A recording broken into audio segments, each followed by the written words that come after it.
देखी इ शरीर रूपी आत्मा एगो पंछी ह आ इ शरीर एगो पिंजड़ा ह। एगो निश्चित समय आइला पर कौनो न कौनो विधि से कौनो न कौनो कारण से ए पिंजड़ा के पंछी छोड़ के उड़ जाई। आ इ जितना मेला लागल बा, मोह माया के झमेला बा, इ सब झमेला 4 दिन के बा। ओकरा बाद इ सब झमेला खत्म हो जाई आ फेन से सभे लोग अपन अपन एगो नया जिंदगी के शुरुआत करी। ए भजन ए निर्गुण के माध्यम से समझे के बा।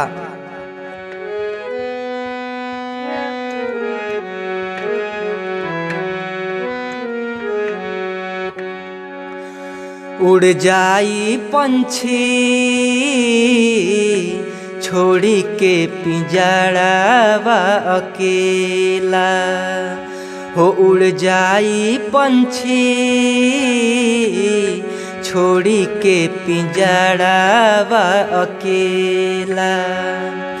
4 दिन के जिंदगी बा, 4 दिन के मेला। 4 दिन के जिंदगी बा, 4 दिन के मेला। झूठो खानी सगरी झमेला हो।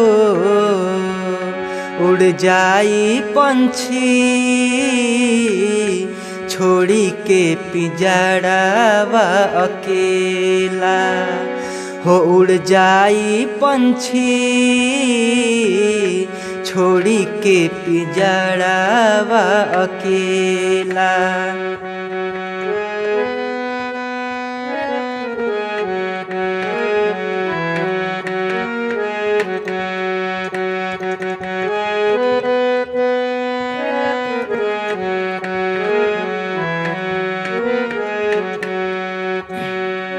और का कहल बा भैया, नस्वर शरीर बाई नाश होई जई है। दुनिया के कवनो धन काम नहीं आई है।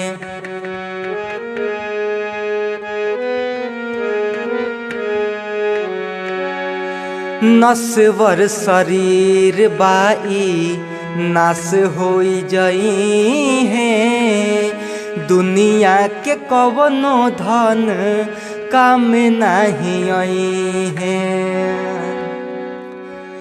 पाप पुण्य दोनों के फल, पाप पुण्य दोनों के फल इहावे मिलेला। उड़ जाई पंछी छोड़ी के पिंजड़ावा अकेला हो। उड़ जाई पंछी छोड़ी के पिंजड़ावा अकेला। 4 दिन के जिंदगी बा, 4 दिन के मेला। 4 दिन के जिंदगी बा, 4 दिन के मेला। झूठो खानी सगरी झमेला हो। उड़ जाई पंछी छोड़ी के पिंजड़ावा अकेला हो। उड़ जाई पंछी